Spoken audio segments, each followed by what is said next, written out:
이거를 한번 요약해서 써보면 어떨까. 시중에 대만 가이드 부분 두께가 막 이 정도 되잖아요. 한 300~400쪽 되는데 이렇게 두꺼운 책은 사실 필요가 없어요. 그래서 저는 진짜 핵심만 줄여놓은 한 30쪽 정도 되는 전자책을 만들어보자 해서 3시간 정도 썼어요. 근데 이게 2달 만에 정도 수익이 된 거예요.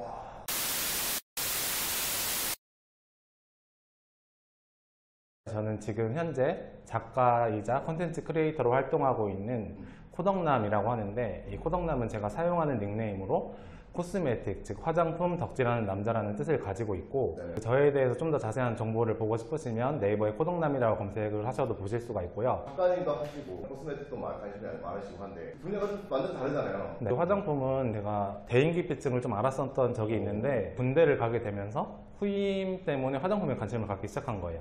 그러면서 이제 화장품으로 피부 관리를 하다 보니까 좀 좋아지는 피부를 느낄 수 있었고, 화장품학과로 전공을 또 바꾸면서 그때 처음에 블로그를 시작을 하게 됐고, 책을 쓴 거는 퇴사를 하게 됐어요. 주변에 지인 중에 누군가가 책을 냈다라는 소리를 듣고 나라고 못 낼까라는 생각이 먼저 들었었고, 나도 한번 책을 내서 생산자로서의 삶을 살아보는 건 어떨까 해서, 출판의 종류도 되게 다양한 종류가 있어요. 기획출판, 자가출판, 자비출판이 있는데, 저는 자가출판의 방식으로 책을 낸 거거든요. 자가출판 같은 경우에는 글을 잘 못 쓰더라도 자신의 스토리를 잘 전달할 수 있는 그 글쓰기 정도면 누구든 책을 낼 수가 있어서, 저도 그때 이제 책을 쓰기 시작을 했고, 한 권으로 끝내려고 했던 게 4권이나 되어버려가지고, 네, 그렇게. 책을 써야겠다라는 생각을 한 이유가 있을까요? 책 쓰기는 직장 다니면서부터 저희 버킷리스트이기도 했었어요. 지금 한 달에 한 권 이상은 무조건 읽게 되는?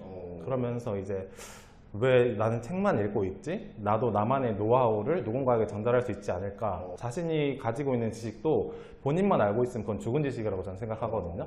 그래서 저는 수익보다는 다른 사람한테 어떻게든 가치를 좀 창출하고 싶은 마음에 책을 쓰게 됐고, 때마치 이제 일을 그만뒀기 때문에 하루에 13시간씩 책을 썼던 것 같습니다. 펜더러를 하는 이유가 뭐예요? 내가 스스로 할 수 있는 그런 무기를 하나 둘씩 장착해야 되겠다는 생각을 들었고, 무조건 좀 꾸준히 하면 그게 어떻게든 결과로 이어진다는 걸 너무 잘 알았고, 블로그도 아무것도 모르고 시작을 했는데 2년 동안 꾸준히 했기에, 그때 블로그 로직이 C랭크 로직이어서 한 가지 분야에 꾸준히 글을 발행하는 사람의 상위 노출을 많이 시켜줬었거든요. 그때 직장인 월급 이상으로 좀 벌어들였었거든요. 근데 돈에 욕심을 내다가 기자단이라든지 이런 걸 받고 나서 블로그가 갑자기 저품질이 되면서, 이렇게 위기를 한번 겪고 나서 한 가지 목표를 잡은 게, 돈을 추구하지 말고 어떻게든 가치를 주면 돈을 따라온다. 그러니까 너무 조급하게 돈을 벌려고 하지 말고 네가 가치를 줄 수 있는 사람이 되라라는 생각으로, 지금 또 따로 준비하는 게, 지금은 유튜브를 해보려고도 유튜브를 준비를 하고 있고, 어떻게든 자기가 잘하는 거를 찾으려면 계속해서 실행을 해봐야 되는 것 같아요. 수익이 좀 궁금하거든요. 이 글 써서 돈이 되나요? 상위 노출이 되게 많이 됐었고, 이제 그런 섭외가 엄청 물밀듯이 들어오는 거예요. 한 건당 10만 원씩 글을 쓰기만 해도 한 달이면 300만 원을 벌잖아요. 그 당시에는 좀 300에서 400 정도를 벌었는데, 현금으로만 그 정도지 기타 뭐 서비스들, 뭐 맛집이라든지 뭐 고가의 뭐 제품 협찬이라든지 이런 걸 좀 더하면 한 달에 한 1000 정도는 아마 벌지 않았나. 네이버에서는 파워블로거가 없어지고 네이버 인플루언서가 생겼어요. 네이버 인플루언서를 또 선정이 돼서 이제 그걸로 수익을 또 벌고 있고, 블로그를 하나 더 만들어서 2개를 같이 운영을 하고 있습니다. 처음 이제 조금 버킷리스트 중에 뭐 그런 뭐 책을 쓰고 싶다 이런 분들은 뭘부터 시작하면 좀 좋을까요? 관련된 책을 5권 이상은 먼저 읽어보라고 말씀을 드리고 싶고, 사실 사람들이 그 생각을 해요. 내가 과연 잘하는 분야가 뭘까? 남들하고 다 똑같을 텐데. 사실 저도 소재 찾는 게 가장 힘들었거든요. 근데 그 책을 좀 보면은 되게 다양한 주제들이 많아요. 뭐 어떤 마케터는 본인이 인스타그램에 올렸던 인사이트들을 하나로 엮어서 책을 낸 사람도 볼 수 있었고, 부모님이 치매여서 치매를 공부해서 그걸 바탕으로 책을 낸 사람도 있는데, 하나 핵심적인 걸 말하면 초보가 왕초보를 가르칠 수 있을 정도면 누구든 책을 낼 수 있다는 걸 좀 말씀드리고 싶어요. 어떻게든 왕초보들은 이런 정보를 얻고 싶어 하잖아요. 이 책들을 제가 프리랜서여서 5만 원도 투입하기가 좀 후덜덜해서 광고를 못 했는데, 그래도 책 4권 토탈해서 한 600~700권은 나갔거든요. 어떻게든 이게 검색해서 보시더라고요. 그래서 자신이 잘하는 분야가 뭔지를 먼저 글로 좀 써보는 게 좋은 것 같아요. 종이책보다는 약간 요즘에 전자책이 좀 유행을 하잖아요. 전자책은 정말 글 잘 못 써도 돼요. 본인의 그런 노하우나 이런 게 있다면 그거를 설명만 잘 할 수 있다면 충분히 내줄 수가 있기 때문에 다양한 방법을 좀 고려해서 먼저 자신이 잘하는 분야를 찾아보고 그 전자책 시장은 어떤 주제를 좀 선호하는지, 그리고 서점에 가보시면 베스트셀러를 보시면 트렌드를 알 수 있거든요. 책 쓰는 주제도 충분히 찾으실 수 있다고 저는 생각을 합니다. 여러 가지의 출판 경로가 있다고 하셨는데 기획 출판은 그 원고를 출판사에 투고를 해서 출판사가 비용을 다 이제 결제를 해주고 뭐 마케팅이라든지 이런 표지라든지 내지 같은 그런 디자인을 다 해주는데 그 제가 진행했던 그 자가 출판 같은 경우에는 대표적인 플랫폼이 북크크가 있어요. 출판 플랫폼을 좀 대여를 해주고 저랑 같이 이제 인세를 좀 나누는 그런 형태라고 보시면 되는데, 이 자가 출판이 장점은 재고를 보유하지 않아도 약간 좀 주문이 들어오면 인쇄해서 그때그때 배송이 되는 그런 부분이어서 내가 재고를 떠안지 않아도 된다는 장점이 있고, 정말 디자인까지 잘 하신다면 영원의 책을 낼 수도 있어요. 근데 단점은 다 혼자 해야 돼요. 기획부터 표지, 내지 이런 검수부터 다 혼자 하다 보니까 시간이 엄청 오래 걸려요. 근데 이거를 한번 거치고 나다 보면 굉장히 또 재밌어요. 그래서 저는 영원의 책을 낼 수는 없었어요. 왜냐면 자가 출판 같은 경우에는 책이 오프라인 서점에는 깔리진 않아요. 온라인 서점에만 깔리지. 그래서 책을 선택하게끔 하기 위해서는 표지가 좀 굉장히 중요하다고 생각을 하고 어떻게든 제목에 좀 신경을 쓰려고 노력을 했어요. 지금 표지를 보시면 이건 좀 전문가의 손을 거친 표지인데 그때 당시에 33만 원 정도였거든요. 표지만 33만 원 주고 책을 냈다라고 보시면 될 것 같아요. 전자책으로 조금 넘어가는 이유가 있으실까요? 제가 이제 종이책을 3권 정도를 썼긴 썼는데, 종이책 같은 경우에는 원고도 되게 좀 많이 다듬어야 되는 부분도 있고 어떻게든 사람들이 읽기 좋게 써야 되고, 사실 이 자가출판이라 하더라도 좀 표지에 드는 돈도 있기 때문에 저는 여태까지 종이책을 3권을 냈지만 마지막 4번째는 전자책으로 생각을 하고 쓴 책이 대만 가이드북이었어요.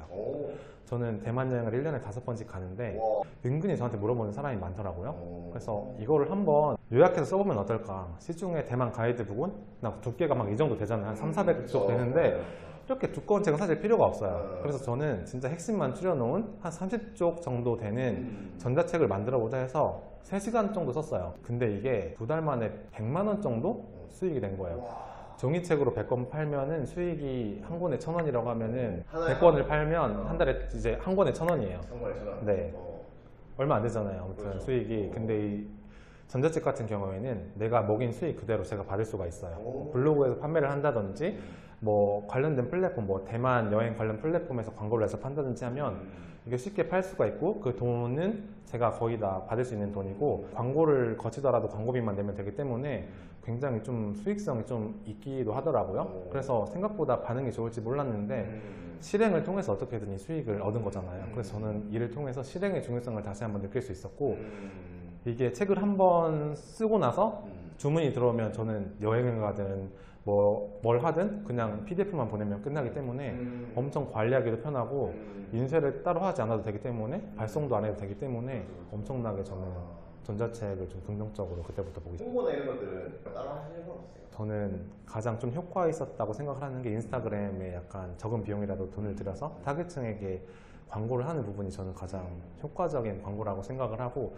전자책도 그렇게 광고를 많이 하더라고요. 그렇게 해서 약간 좀 후킹이 될 수 있는 그런 문구라든지 자극적인 문구로 좀 유입을 시킬 수 있는 그런 SNS 광고를 좀 하면은 좋지 않을까라는 생각이 듭니다. 핸섬러들이 활동을 좀 많이 하잖아요. 하고 싶은 말이 좀 있을까요? 프리랜서의 삶이 이렇게 힘들 줄은 몰랐어요. 책 쓰기가 힘들다는 걸 알았는데 실행을 하고 나서는 굉장히 재밌더라고요. 왜냐면 내 책이 세상 밖으로 나온다는 그런 상상을 하니까, 그래서 하루에 13시간씩 쓸 수 있는 원동력이 되었고, 수익 같은 걸 떠나서 제가 회사 갈 때는 되게 일어나기가 싫은데 책을 쓸 때는 새벽 6시에 눈이 떠지더라고요. 그 정도로 뭔가를 하면서 좀 원동력을 얻을 수 있었던 것 같고, 대한민국은 약간 좀 빨리빨리가 되게 성행하는 것 같아요. 뭐 2달 만에 월 1,000을 버는 방법, 이런 되게 광고들이 많잖아요. 근데 돈을 빠르게 벌 수 있는 방법은 없다고 저는 생각을 해요. 중간에 어떻게든 포기하지 말고 자신이 좀 잘하는 분야를 직접 두 발로 뛰면서 한 번씩 해보면서 그런 걸 느꼈으면 좋겠고, 어떻게든 예상치 못하는 데서 전 터진다고 생각을 해요. 그게 하나하나 무기가 되고 이게 하나하나 누적이 돼서 어떻게든 나한테 다 득이 되는 부분이기 때문에 중간에 결코 포기하지 말고 계속해서 자신이 하고자 하는 거를 즐기면서 나아갔으면 좋겠습니다. 좋은 말씀들 너무 많이 해주셔가지고 제가 얻어가는 게 너무 많은 것 같습니다. 투잡스 TV 구독과 좋아요 부탁드립니다. 네, 감사합니다. 감사합니다.